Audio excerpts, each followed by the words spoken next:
Welcome to நிஷுபுவி channel. இன்றைக்கி தேங்காய் சட்னி அரைக்க போகிறேன். வாங்க எப்படி செய்யணும்னு பார்க்கலாம்.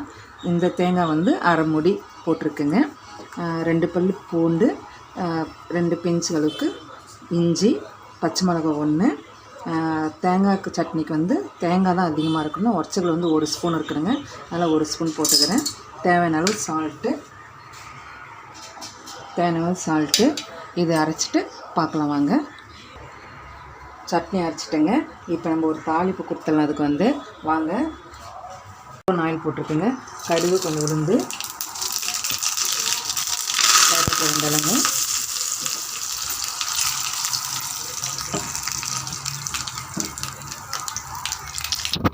இது காஞ்ச மிளகா வேணாலும் நீங்கள் சேர்த்துக்கலாம். அதில் வந்து நான் வந்து காஞ்ச மிளகா சேர்த்துக்கலாம். தாளிப்புக்கு தானே சேர்க்கணும் காஞ்ச மிளகா.